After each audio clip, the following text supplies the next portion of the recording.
What up, y'all? It's your man Abuamerican. As you can tell by my wife beater tank top, this is a double header. I had some advice from, we're going to call her the City of Angels. So, City of Angel asks, I need to ask you a few questions. What turns a man off about a woman and what makes him want to leave? This is a pretty broad question, but if we want to generalize the answer, we can say masculine attributes. There's nothing attractive about a masculine woman, just like there's probably nothing attractive to a woman about a feminine man. We don't want a guy with jiggly bits. We want a woman. We want a woman who's feminine and, in her feminine core. We don't want, we don't want a dude. We don't want a dude. It's very unattractive. And when a woman is constantly challenging a man, and I talked about this in my video on fight or flight, and the video that I just uploaded prior to this. You don't want to be in a situation where you're always like in competition and being challenged by your woman, because we go out into the world every day and we deal with people that we don't like. We work with them. We're in traffic competing against them. We're always in competition with other men. And this is a universal male experience when you come around men of worth and value. We want to compete with one another. We might complain about it, but we enjoy it. And epigenetically, this is a beautiful thing for humanity because we constantly have to improve as a species in order to outcompete other men. Think about it. Any man who wants access to women has to have what it takes in his particular time to attract women, whatever those particular, alpha attributes are. In previous generations, that was physicality. You had to be a particular type of strength, both physically and mentally, which had to be exceptionally hard in order to attract women, because otherwise you wouldn't survive. If you weren't a farmer, if you weren't a hunter, if you weren't a soldier, if you weren't someone or a bandit, you couldn't feed yourself. How are you going to feed a woman? You're not going to get a woman. So those attributes became the primary ones that women sought after, because those were the attributes of men of success. In the 21st century, we live in an age and a time of technological advancement, and therefore brain power is more demanded than physical power. Although some physical jobs do pay very well, the most of the jobs now are moved over to like white collar. And so men have to improve psychologically and education wise, in order to get a woman. Women have just had to be attractive, nothing else. This is why you generally find, and I'm not trying to be rude or mean when I say this, that generally when I say that women are stupid, it's not that y'all are stupid. It's just you haven't had the necessity epigenetically to improve every generation. Because every generation, for men, the standard increases and it becomes different. And so we have to be adaptable. You just have to be attractive. There is no genetic, there is a genetic improvement in terms of like physicality, because men are always going to go after attractive women and they're going to reproduce with attractive women. Men who are smart or strong are always going to reproduce. So what attributes are improved epigenetically every generation? Women become more attractive because every generation men go after more and more attractive women, and every generation women go after more and more successful men. So the development for men is more physiological and psychological. The development for women is more physiological only. We have to be better than women. Men are better than women. We have to be. And you want men to be better than women. We don't want to compete with you. We're out there competing with men. We want to come home and let the guard down and relax. Whew, man, that was rough. You're walking around in fight mode all the time. You come home and it's more fight mode. When do you have a break? It mentally wears you out. It physically wears you out. And there comes a point where it's just not worth it anymore. You're just like, you know what? I don't care how bad this girl is. I don't care how small her hip is, how big her butt is, how soft it is. You're just like, you know what, man? Ugh. And you walk away. So this makes a man want to leave. And not being domestic also makes a man want to leave. You don't want to go out and work 8 to 10. I do 10 hours a day, 6 days a week right now. I want to come home and have to cook and clean. And you hear this a lot. And City of Angels, for you guys who don't know, Cities of Angels is Muslim woman. We don't want to come home and hear about the hadith where the Prophet Muhammad, peace be upon him, was like a servant in his own house. Fool, I was just out 10 hours working, 6 days a week. You want me to come home and cook and clean? Are you crazy? All right, well, since you can't handle the job, let me get you some help who can. And when the help actually does a better job than you, and I'm looking at the cost effectiveness scale of keeping both people, who do you think's who's going to make the cut? Men are pragmatic and logical. That's where we come from. We don't come from an emotional standpoint. We do have emotional attachment, but there comes a point where it's just like, logically, this doesn't make sense. I'm not going to progress or advance like this. How can I cut my losses? Cost benefit analysis. Every man does it in regards to women on a macro scale somewhere in his head.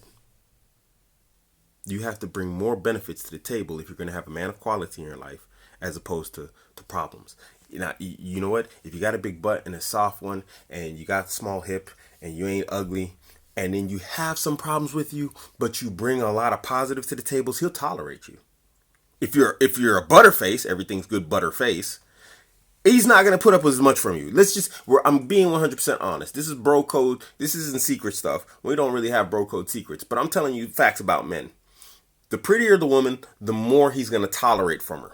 The uglier you are and the more crap you put, unless he's like homeless or something or he's in a bad situation, he's not going to take a lot of crap off of you. Not a lot at all. And even super high quality men, when we look at the hashtag Me Too situation, you come to understand that they'll fire and forget. What do they call it? I think it's called pump and dump. Like really super hot women real quick. Because it's like, oh, she want to be crazy now. Well, you know what? There's a whole line of hot women trying to get in the door. So we'll see. So when you're dealing with quality men, he's not going to tolerate a whole lot of problems. He doesn't have to. So if you want to keep a man, try and be as domestic as possible. If you're a domestic woman, I suggest that you be a domestic woman. And don't give him a hard time. Don't give him a hard time. What's the point of giving him a hard time? If you say you love somebody, why would you give him a hard time anyway? Anyway, that's how you keep a man. That's why men want to leave. 2 reasons. There's more to it, but I'm already at 7 minutes and I could literally go on for about a half hour about this stuff. Very, very basic stuff. Also, what can a woman do to keep a man? I just basically told you. Be domestic, be agreeable. One thing I look for when I'm looking at a woman is pro-cooperative attributes. Is she willing to come towards me? Or does she want me to go and chase her? If she wants me to chase her, then this is going to be the entire relationship where I have to try and figure out everything and do everything and chase her around this, that, the other. Now, fundamentally, I don't have a problem with this, but it opens the doorway for spoiled and entitled personality attributes to come to the surface. And so, despite the fact that as a man, I'm going to do these things anyway, I look for early on someone who thinks to take advantage of it. So, try and have pro-cooperative attributes. Try and help him out. He's got enough problems in life. You don't need to be one of them. Try and be a solution. Try and be something in his life that's a positive. As I said in the previous question, he's got enough problems. Now he needs to come home to another one and he's like, oh God, this entitled dirtbag is in my house. And you just become a headache. So be something he wants to come home to. Be something he looks forward to seeing. I don't go to work and think I'm looking forward to seeing all these dudes at work. I really don't. I'm like, oh God, these dudes again. What is this joker going to come at me with to try and get me fired today? And I got people that do that to me every day. When I come home, I don't want to think, this woman, what's she going to come at me with some crazy emotional stuff to try and drag me into some emotional roller coaster that she needs to feel good about herself or to feel like she's alive. This dummy's going to come with something and it's going to be like, and she's going to start crying and I'm just going to be like, and just like at work, you can't punch her, so you can't solve your problems, Don't be a problem in his life. That's what you can do to keep a man. Pro-cooperative attributes. Physicality. Don't be a fatty. Unless your man really likes fat people or fat women, don't be a fatty. Don't be fat. Don't get fat. Listen. I think I think you understand this naturally also. Your greatest value is a sexual one. I think you women intrinsically understand that. If you didn't believe that and understand it, makeup wouldn't be a thing with women. Tight clothes and bell-bottom jeans and, all these Libottini high heel shoes and all that crap that y'all do to try and look sexy for myself. It wouldn't be a thing because you're not trying to look sexy for yourself. You're trying to look sexy because you can get the highest quality man. Y'all just say, well, anyway, let me not even get into this. Be attractive. Be attractive. This doesn't mean makeup. Men actually prefer no makeup because then we can see what you really look like. And that's more attractive than trying to figure out what's underneath all that clown costume stuff you got on. So, be attractive, be cooperative. I'm not saying let him run over you. That's not what I'm saying either. Don't be a sucker or a fool. But you're a grown woman. Pick your battles. Be smart enough to understand what is worth pursuing in terms of an argument. I was in 2 relationships, both with Arabs, and everything had to be a full out, 100% do or die battle. I was in Jordan. I married a Lebanese girl, and I left some socks in the bathroom. I just flew to Jordan. I was staying in her place. There was no laundry basket or nothing, and I took a shower and I left my socks next to the next to the door. There was a little spot.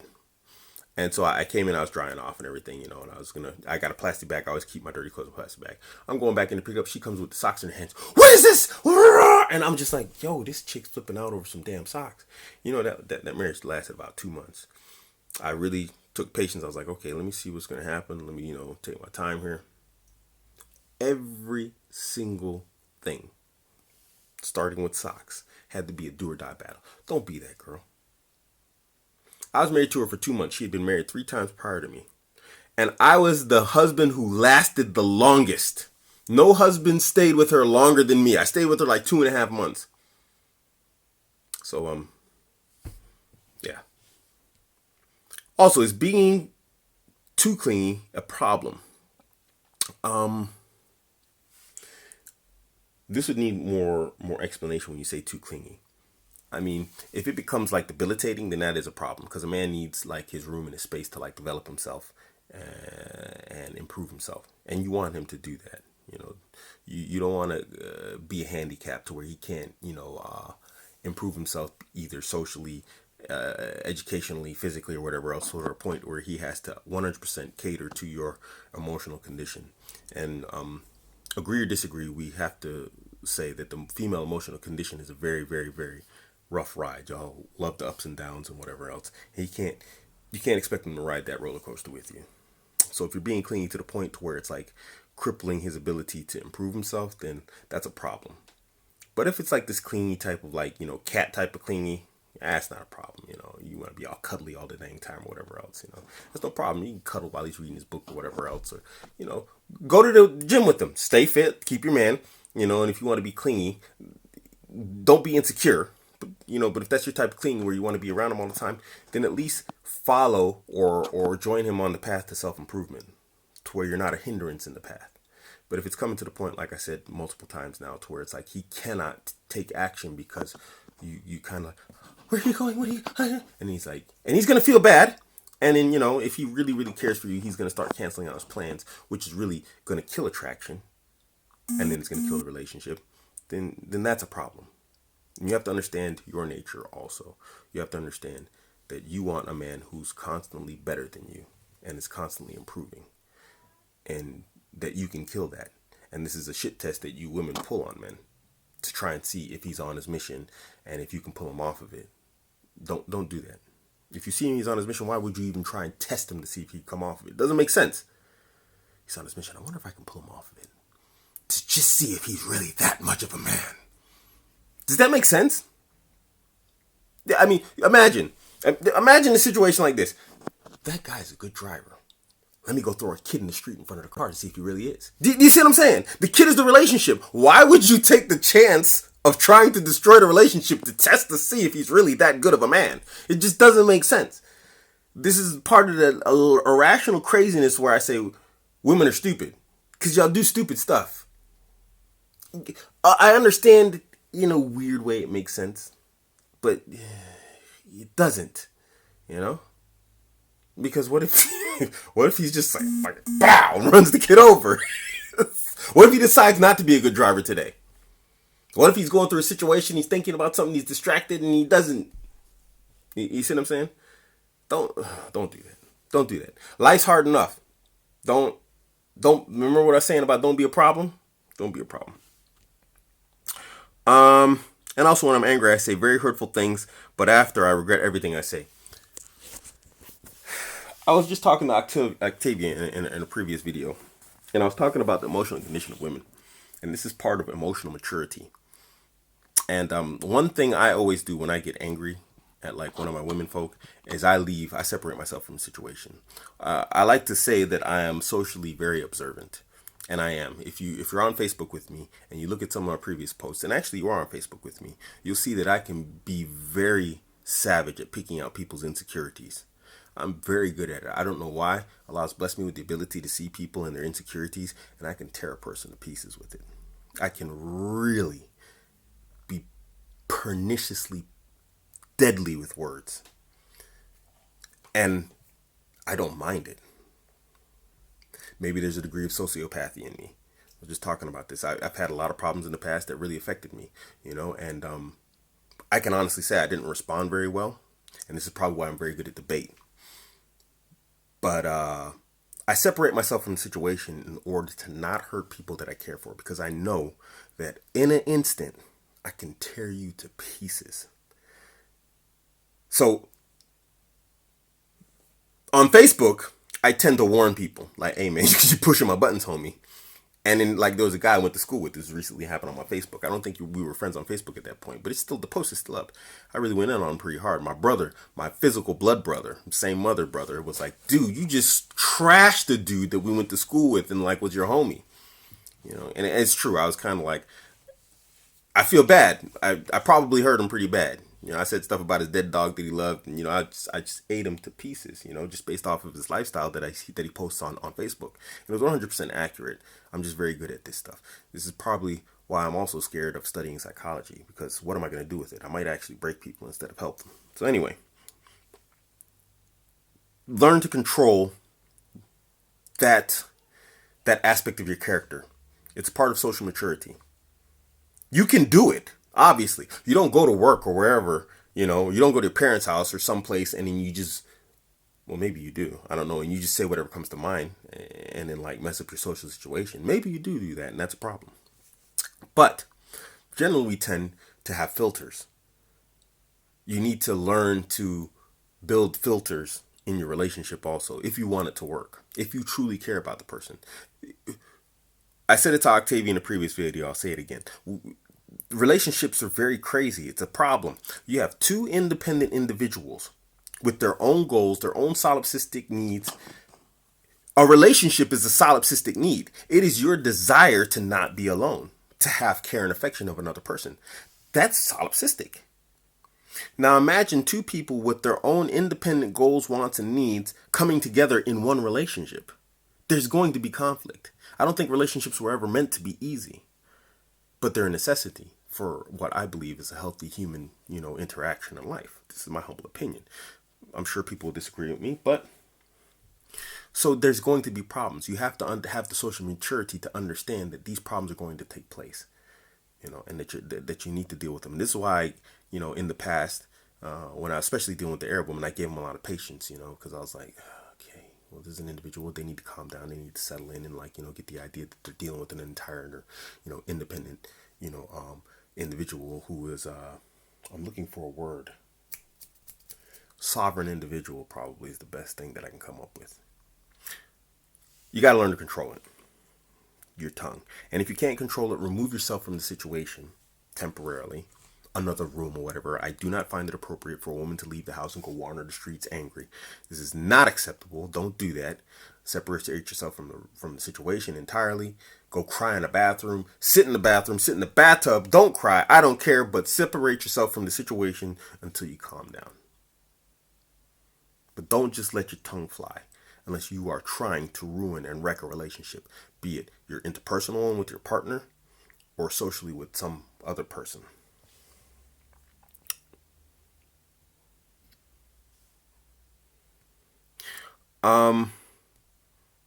This is a more personal thing, mentioning names, so I can't really get into this.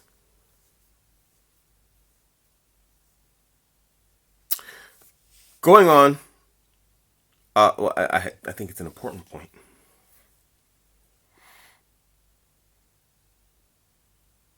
You were with a man who was a great emir, leader for me And to be honest, I felt safe with him.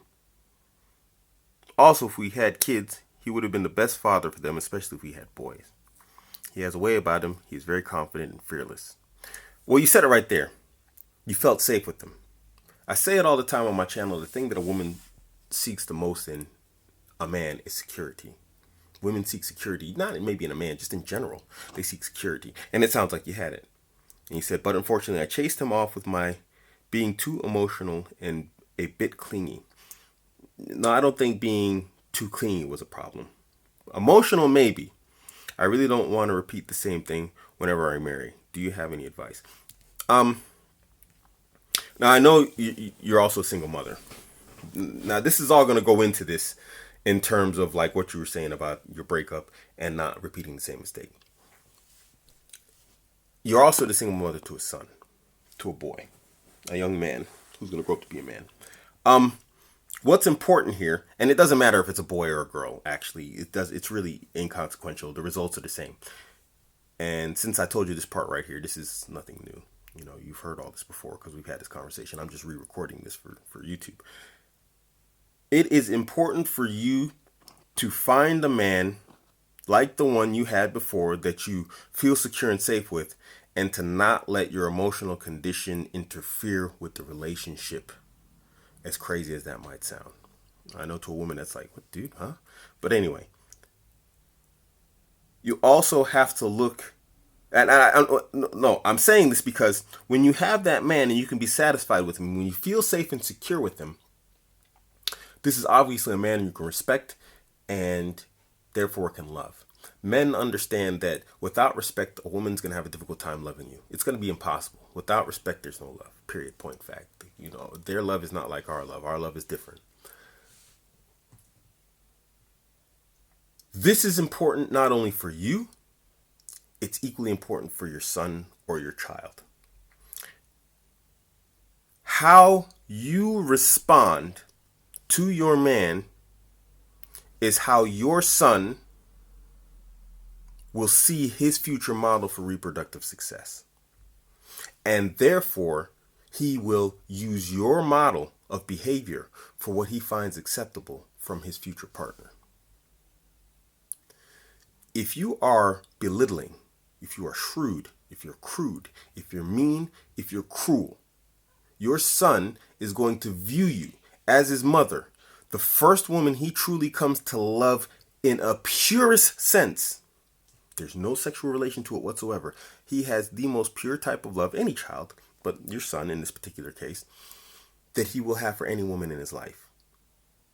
You are that model. If he sees you responding to your husband like this, he's going to think that's acceptable behavior from his future wife. This is personalized now because you don't want a woman being cruel, dismissive, mean, belittling, and whatever else to your son. You would hate that for your son. Yet you're going to do the same to your husband? You become the first role model of what he will find as acceptable in a partner. Do you want him to have a partner that he can love, that's kind to him, caring to him, that's going to love him as much as you would like a woman to love him? Because you obviously love your son. I don't think this is a stupid statement to think that a woman wouldn't automatically love her children or a man wouldn't love his children. So when you see your son being mistreated by a partner, it's going to make you upset. But then you find no problem whatsoever to mistreat your partner in front of your son. You are his model for reproductive success. How you respond to your man is the expectation that he is going to have from his future partner. How will he be a self-respecting man if he can accept disrespect from his woman? You have to think about that. You have shown him the model of how behavior between man and woman is going to be. So you need to get a man that you can respect and you can love. This is more important for your son than for you. I don't mean this in an insulting way. This is not an offensive way. But in terms of your situation, the damage is done. You have a child. You're a single mother now.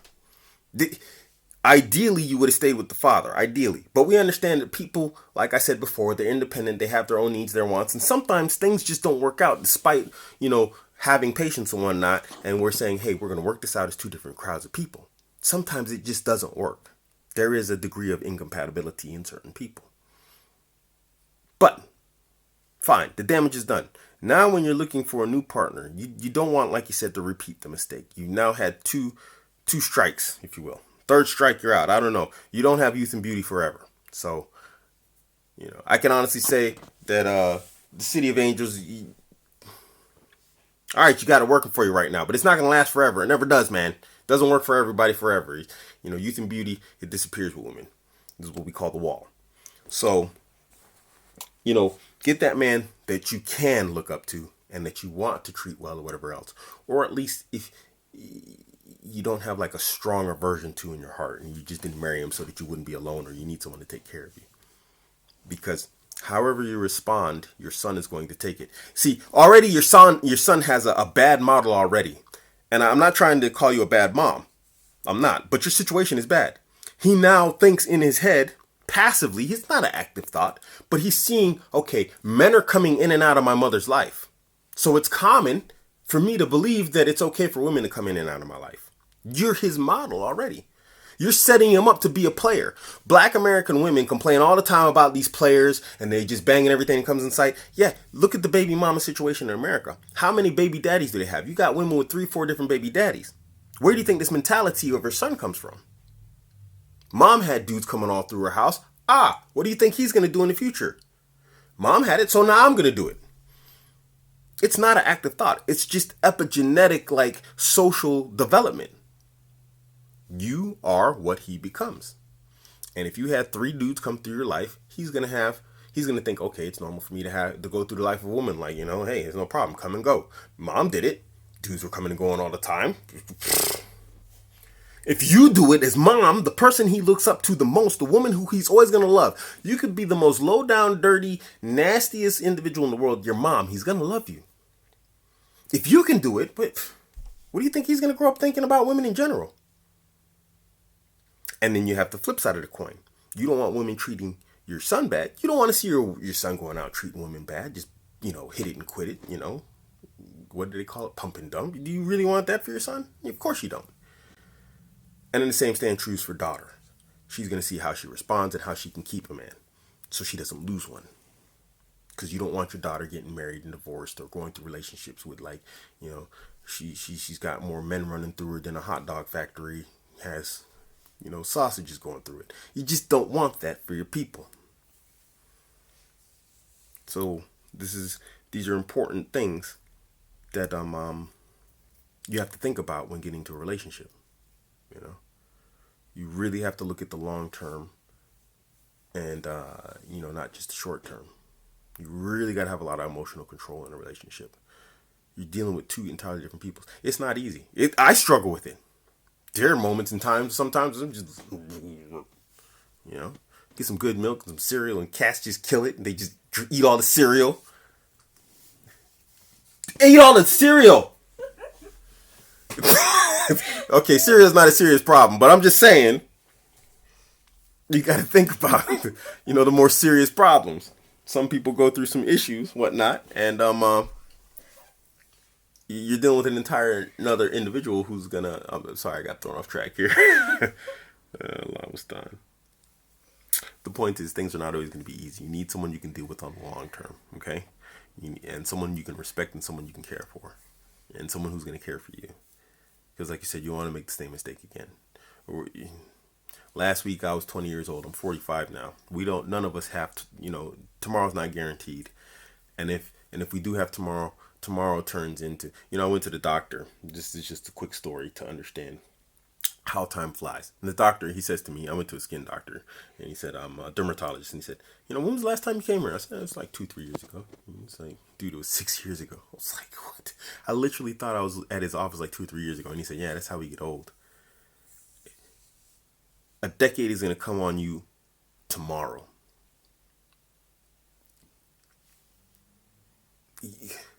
Nobody's gonna want a 40-year-old like woman and be like trying to like break cash on you and whatever else and like be like, oh yeah, mamacita. It's not gonna happen. You can look as good as you want to look. You're gonna be a 40-year-old woman. I'm 45. I'm not talking to a 40-year-old woman. You over 30 and you better be spectacular. Okay?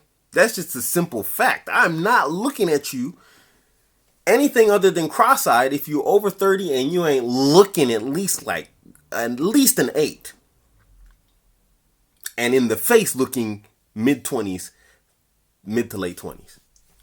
I ain't even trying to hear you. So don't be in a position where it's like you as a 40-year-old woman or a 35-year-old woman are in competition for the same men with a 20-year-old woman or a 25-year-old woman. You're going to lose unless you're spectacular. Unless you got something special that stands out. I don't know if you do. I don't know you that well. Anyway, this is a 30-minute video. I didn't expect it to go this long. This is your man, Abuamerican. Catch me on Instagram, Twitter, and Facebook, all at Abuamerican. I am out. Oh, yes, and you can catch me on Steam It now. Everything's posted on Steam It. Go over there and give guys some love so I can make some of this cryptocurrency, man. I don't care if it's crashing or not. Go over there and give me some love. It's your man, Abuamerican. I'm out.